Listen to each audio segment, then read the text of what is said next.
नमस्कार. DM reality check या आपल्या युट्यूब चॅनलमध्ये आपलं सहर्ष स्वागत करतो. अर्थात मी दामोळे सर.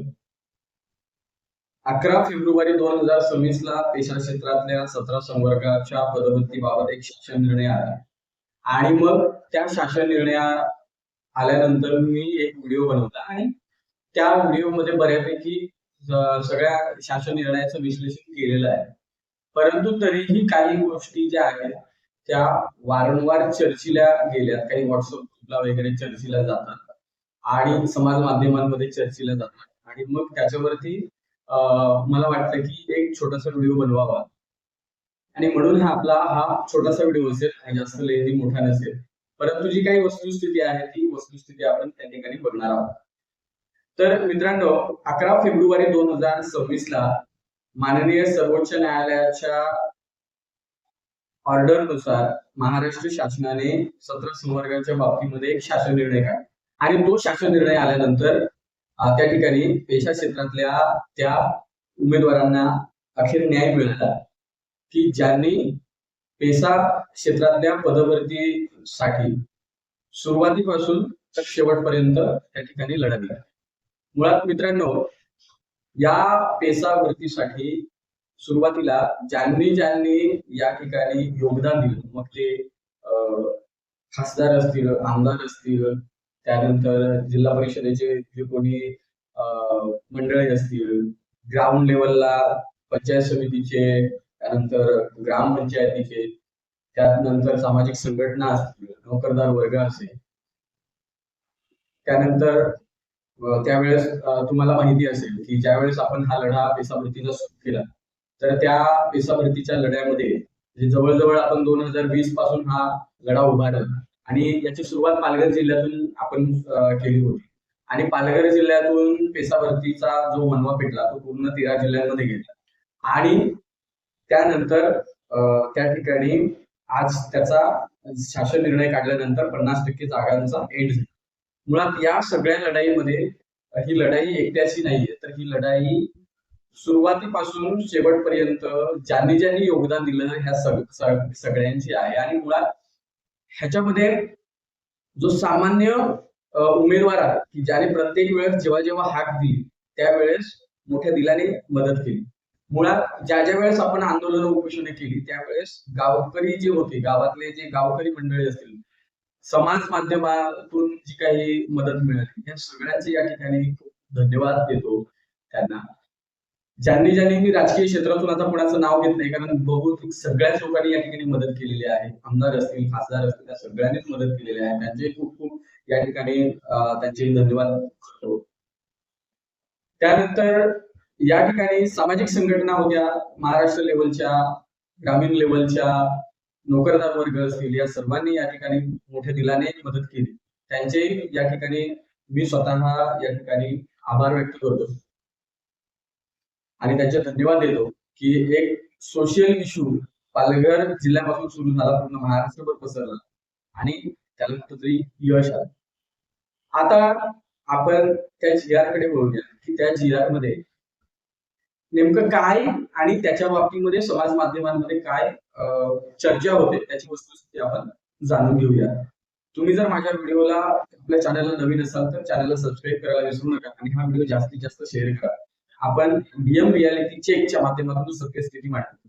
मुळात जी सामाजिक विकास प्रबोधिनी जी संघटना आहे या संघटनेने पेशा क्षेत्रामध्ये रिझर्वेशन जे 100%, 25%, 50% जे मिळतं तर त्या ठिकाणी सुप्रीम कोर्टापर्यंत ते चॅलेंज केलं आणि सुप्रीम कोर्टामध्ये चॅलेंज झाल्यानंतर सुप्रीम कोर्टाने भरती प्रक्रिया थांबवली. महाराष्ट्र शासनाने तसं एफिडेव्हिट दिलं की आम्ही भरती थांबवतो आणि मग त्या ठिकाणी ती भरती प्रक्रिया 13 ऑक्टोबर 2023 ला तिथं पूर्ण थांबल्यानंतर आता 6 ऑक्टोबर 2025 ला सुप्रीम कोर्टाने असं म्हटलं की शेड्यूल एरियामध्ये या प्रक्रियेमध्ये ज्यांनी भाग घेतलेला आहे, म्हणजे सुरुवातीला CJI यांनी हा प्रश्न पण उपस्थित केला की तुम्हाला असं वाटतं का की शेड्यूल एरियामध्ये शिक्षण व्यवस्था कोलॅप्स झाली पाहिजे किंवा ती थांबली पाहिजे, तर असं आम्ही करू शकत नाही आणि त्यामुळे आम्ही 50% पर्यंत त्या ठिकाणी पद भरण्याची परवानगी देतो. आणि त्या ठिकाणी त्यांनी हे मेन्शन केलं की जोपर्यंत हे आरक्षण व्हॅलिड आहे का अनव्हॅलिड आहे, 50% प्लस गेलंय की नाही गेलंय, ते सगळं आम्ही ठरवू. त्यासाठी काही कालावधी लागणार आहे. तिथपर्यंत आम्ही हे नुकसान करू शकत नाही शेड्यूल एरियातल्या मुलांचं म्हणजे जे एज्युकेशन घेणारे ऍज अ देणारे टीचर म्हणून आहे, तर घेणारे जे मुलं आहेत किंवा जी व्यवस्था आहे ती कोलमडू नये म्हणून 50%ची प्रावधान केलं गेलं. आणि त्या ठिकाणी असं म्हटलं की जर 13 ऑक्टोबर 2023ला त्या ठिकाणी जर भरती प्रक्रिया थांबली असेल आमच्या आदेशाने, तर 50% पर्यंत तुम्ही सुरू करा.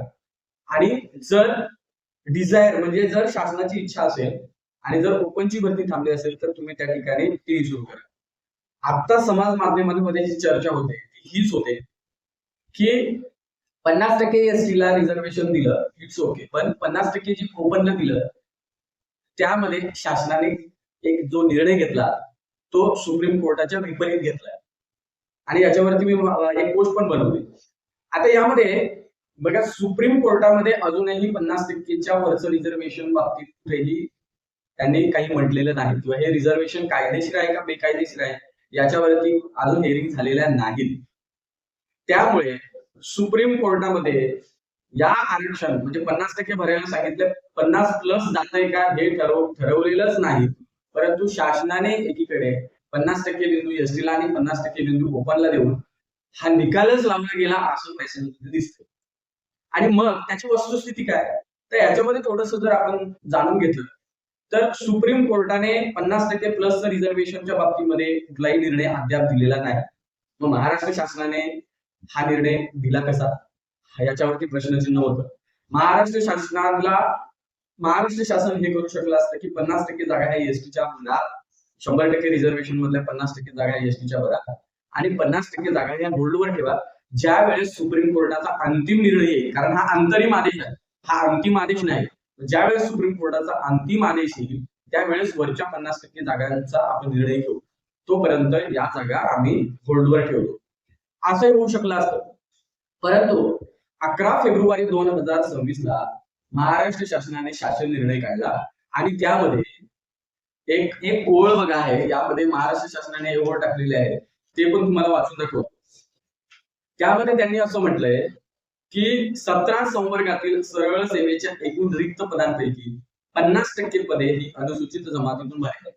आणि मग त्याच्या बाबतीमध्ये बिंदू नामावली, रोस्टर कसं चेकिंग होईल वगैरे हे सगळं दिलं. 50 बिंदू अनुसूचित जमातीला दिले आणि 50 बिंदू अराखीव ठेवले. आता मुळात याच्यामध्ये पण त्या ठिकाणी म्हटलं जाते की अनुसूचित जमातीला 50% रिझर्वेशन दिलं गेलं आणि जे 50% आहे त्यामध्ये आपल्याला 22% मिळेल का एसटी समाजाला, तर या बिंदू नामावलीमध्ये किंवा जे बिंदू क्रमांक दिले त्यामध्ये तसं उल्लेखित नाही. त्यामुळे 50% जागा ह्या एसटीला मिळतील आणि 50% अराखीव म्हणजे जनरल ज्या राखीव नाहीत, म्हणजे त्यामध्ये एसटी सोडून सगळेच कॅटेगरी आहेत. जर एसटीचा उमेदवार ओपनचं मेरिट जर अचीव्ह करत असेल तर तोही त्याच्यामध्ये आता ते खुल्ला आहे. आणि त्यामुळे एक प्रश्न होता तोच की सुप्रीम कोर्टाने निर्णय दिला नाही पण महाराष्ट्र शासनाने निर्णय दिला, याच्यावरती प्रश्नचिन्ह आहेच.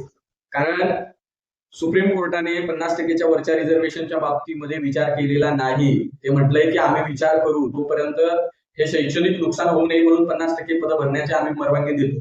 महाराष्ट्र शासनाने या ठिकाणी 50-50 केलं आणि त्या ठिकाणी भरायची मुभा देऊन टाकली. आता सुप्रीम कोर्ट बघा, शेवटी शक्यता आहे सुप्रीम कोर्टाचा निकाल पेसाच्या बाजूने जर आला तर त्या 50% ओपन जागेवरती ज्यांची निवड झालेली आहे पुढे त्यांचं काय, असा एक प्रश्नचिन्ह होतो. उद्या सुप्रीम कोर्टाचा निर्णय एसटीच्या विरोधात आला तरी ओके, पण समजा पेसाच्या बाजूने निकाल लागला तर त्या बिंदूवरती आता जे तुम्ही अराखीव म्हणून जे उमेदवार घेणार आहात त्यांच्या भविष्यात विचार काय होणार आहे का, त्यांना तुम्ही काढणार आहात का, त्यांना जर काढणार असाल तर त्यांच्या भविष्याचं काय, आणि त्यांना ठेवत असाल तर एसटीचा निकाल या पेसाचा निकाल पेसाच्या बाजूने लागून त्या एसटी उमेदवारांचं काय, जे त्या निवड प्रक्रियेमध्ये 50+ जात आहे. त्यामुळे या गोष्टीवरती विचार होणं खरंच गरजेचं आहे असं मलाही वैयक्तिक वाटतं आणि म्हणून मी या व्हिडिओच्या माध्यमातून त्या ठिकाणी म्हणतोय. दुसरी गोष्ट या ठिकाणी हा विषय मी घेणारच आहे की एक बिंदू नामावली आहे, की बिंदू नामावली आपण समजून घेणार आहोत. पालघरची एक शिक्षक पदभरतीच्या शिक्षकांच्या बाबतीमधली बिंदू नामावली आहे आणि त्या बिंदू नामावली मध्ये म्हणजे 2023 ची बिंदू नामावली आणि आताची बिंदू नामावली ह्या जे रोस्टर बिंदू दिले हे आपण तपासून बघणार आहोत. दुसरा या जिल्ह्यामध्ये चर्चेचा विषय म्हणजे काय, तर या ठिकाणी असं म्हटलं गेलंय 6व्या मुद्द्यामध्ये, तो वारंवार मुद्दा तोच येतोय. मुळात सुरुवातीला हाही मुद्दा घेऊया, मग त्याच्याकडे जाऊया. बऱ्याच या 13 जिल्ह्यातल्या उमेदवारांना असं वाटतंय की आमच्या भागामध्ये 100% रिझर्वेशनच नाही. पालघर, नंदुरबार आणि गडचिरोली मध्येच रिझर्वेशन 100% आहे. आमच्याकडे 50च्या आतलं आहे, त्यामुळे आम्हाला काहीही प्रॉब्लेम नाही. मित्रांनो, तुम्ही GRच वाचत नाही. GR वाचत नाही आणि कोणीतरी सांगतोय त्याच्यावरती विश्वास ठेवता. कोणीतरी वेगळ्या वेगळ्या पद्धतीने तुम्हाला गाईड करता आणि तुम्ही त्याच्यावर विश्वास ठेवता आणि मग राहतो.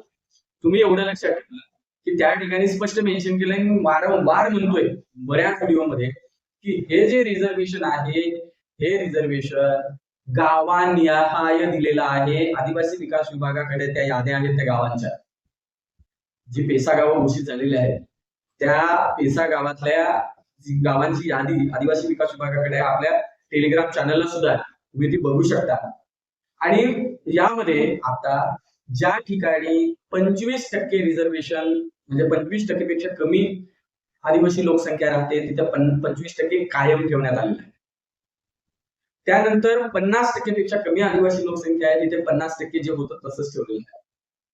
खरी जी काही कसोटी होती ती 100% जागांची होती की जिथे 50% पेक्षा जास्त आदिवासी लोकसंख्या राहते त्या ठिकाणी 100% जे रिझर्वेशन दिलं होतं त्या 100% रिझर्वेशनचे 2 तुकडे केलेले आहेत, 50% ST ला आणि 50% ओपनला. आणि त्यामुळे या ठिकाणी ही समोर आलेली परिस्थिती आहे. आपण तो व्हिडिओ बघूयात, पण याच्यात थोडस जोडतो. पालघरमध्ये आपण जर शिक्षकांच्या पदांचा विचार केला तर ऑलमोस्ट 5058 पदं 2023च्या बिंदू नामावलीनुसार ही 100% मध्ये येतात. 5058 ही पदं 100% मध्ये येतात. बाकी सगळी 25% मध्ये, 350 मध्ये, -500 अशा पद्धतीने ही आकडेवारी आहे. मी व्हिडिओच्या माध्यमातून तुम्हाला दाखवणारच आहे. पण मग अशा परिस्थितीमध्ये तुम्ही हाच लक्षात ठेवा की गावनिहाय दिलेले हे रिझर्वेशन आहे. त्यामुळे आता जे बिंदू दिलेले आहेत ते बिंदू ठरवत असताना त्या गावामध्ये कुठली लोकसंख्या किती राहते त्यानुसार बिंदू ठरतील. पहिला बिंदू हा ST ला जाणार, दुसरा बिंदू हा ओपनला जाणार, तिसरा बिंदू हा ST ला जाणार, चौथा बिंदू ओपनला जाणार. अशा पद्धतीने ओपनला कोणते बिंदू द्यायचे, ST ला कोणते बिंदू द्यायचे हे ठरेल. आता तुमच्या लक्षात आलं असेल गाव हा फॅक्ट महत्वाचा आहे, तालुका जिल्हा असं काही नाही. दुसरी गोष्ट 6व्या मुद्द्यामध्ये म्हटलंय, काय होतंय की आपण सगळे शिक्षक लोक आहोत, वेल एज्युकेटेड लोक आहोत, पण आपण सुरुवात जिथून झालेली आहे ते करत नाही.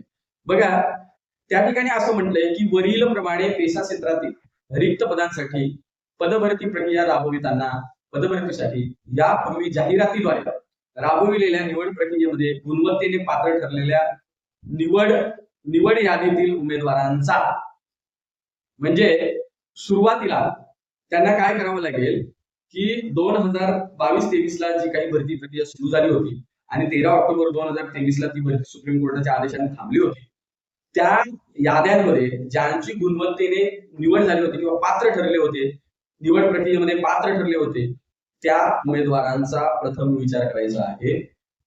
त्यानंतर दिनांक 5/10/2024 रोजीच्या शासन निर्णयान्वये मानधन तत्वावर नियुक्ती दिलेल्या उमेदवारांच्या गुणवत्तेनुसार नियुक्तीची कार्यवाही प्रथम करण्यात यावी. आणि मग त्यांची म्हणजे जे निवड पहिल्यांदा यादीमध्ये होते त्यांची निवड झाल्यानंतर ज्या त्यामध्ये जागा आहेत त्यामध्ये जे मानधन तत्वावरती 5/10/2024च्या शासन निर्णयान्वये घेतलेले आहेत त्यांना गुणवत्तेनुसार घ्यायचे आहे. म्हणजे ते आणि हे गुणवत्तेनुसार घ्यायचं आणि या गोष्टीला प्रथम प्राधान्य द्यायचं आणि नियुक्तीची कार्यवाही प्रथम करण्यात यावी, तिथे पूर्ण विराम आहे. आता मी म्हणून बोलतोय की आपण व्याकरणाचे टीचर आहोत का किंवा आपल्याला व्याकरण कळतंय का, ते लक्षात ठेवा. सुरुवात कुठे झाली आणि एंड कुठे झाले. मुलं एंड जिथे झाले तिथून सुरुवात करतायत. तिथे ते म्हणतायत की मानधन तत्वावाल्यांना प्रथम नियुक्ती द्यायला सांगितली, तर तो एंड आहे. सुरुवात झालेली आहे तिथून तर एंड झालेला आहे तिथपर्यंत शतशः त्याचा तसा अर्थ घ्यायचा. आणि मग या दोघांची नियुक्ती प्रथम नियुक्ती झाल्यानंतर उर्वरित ज्या काही रिक्त जागा असतील त्या ठिकाणी नव्याने पदभरती करायची आहे. मग आता काही जण म्हणतील सर ह्याच्यामध्ये नवीन पदभरती करा असं मेन्शन नाही. तर मित्रांनो त्या वळीचा अर्थ जो निघतो ना तो समजून घ्या की त्या ठिकाणी ही प्रथम पद भरल्यानंतर ज्या काही रिक्त जागा राहतील त्या ठिकाणी नवीन पदभरतीची कार्यवाही करायची आहे अशा पद्धतीने त्या ठिकाणी म्हटले. आता दुसरा मुद्दा मला बरेच जण विचारतात की सर ह्या ज्या नियुक्त्या आहेत ह्या नियुक्त्या सेफ आहेत की नाही आहेत. तर मित्रांनो सुप्रीम कोर्टाने 6 ऑक्टोबर 2025 ला जो काही निर्णय दिला त्यामध्ये 50% आत नियुक्त्या देण्याची परवानगी दिलेली आहे. हे माझं आकलन आहे. मी काय तत्ववेत्ता वगैरे नाहीये किंवा मी काय जाणकार नाहीये. माझं आकलन आहे, मी तुम्हाला सांगतो. यामध्ये 50%च्या आत राहून पदभरती करायला सांगितलेली आहे आणि त्यामुळे उद्या सुप्रीम कोर्टाचा निर्णय जरी काही आला तरी मे बी माझ्या आकलनाप्रमाणे सुप्रीम कोर्ट त्या नियुक्त्यांना संरक्षण देण्याची दाट शक्यता आहे. शक्यता मी बोलत होतोय. सुप्रीम कोर्टाच्या पुढे कोणीही नाही किंवा सुप्रीम कोर्टाचा निर्णय कोणालाही माहीत नाही. फक्त मी एक शक्यता वर्तवते की सुप्रीम कोर्टानेच परवानगी दिली असल्यामुळे बाय चान्स या नियुक्त्यांना सुप्रीम कोर्टामध्ये संरक्षण मिळू शकतं. पुढे काही घडू शकतं त्याच्या बाबतीमध्ये आपली काही कल्पना नाही. आणि त्यामुळे आता जरी सदर नियुक्त्या ह्या अंतिम निर्णयाच्या अधीन म्हणजे कोर्ट निर्णयाच्या अधीन राहून दिल्या जातील कारण सुप्रीम कोर्टाचा निर्णय आलेला नाही, अंतिम आदेश आलेला नाही. त्यामुळे सुप्रीम कोर्टाचा आदेश जो येईल त्यानुसार पुढची कार्यवाही होऊ शकते. फक्त मी ती शक्यता वर्तवली माझ्या आकलनाप्रमाणे की सुप्रीम कोर्टाने म्हणजे बऱ्याच केसेसमध्ये तसं झालंय की सुप्रीम कोर्टाने एखादी निवड प्रक्रिया करायला सांगितल्यानंतर जर उद्या बाय डिफॉल्ट रिझल्ट बदलला तर त्या ठिकाणी त्यांच्याच परवानगीने ही भरती प्रक्रिया सुरू झाली होती म्हणून संरक्षण मिळालेल्या काही केसेस आहेत. मी घेऊन येणार आहे आपल्या व्हिडिओच्या आपल्या या युट्यूब चॅनलवर. तर ह्या गोष्टी आहेत, छोट्याशा गोष्टी आहेत. आपण बघितलं की सुप्रीम कोर्टाच्या त्या निर्णयाचं शासनाने काय अर्थ लावला आणि शासनाने जे 50-50 वाटलं त्यामध्ये 50% एसटीला दिलं, 50% ओपनला दिलं. पण सुप्रीम कोर्टाने अजून अंतिमच निकाल दिलेला नाही. महाराष्ट्र शासनाने निकाल लावून टाकला.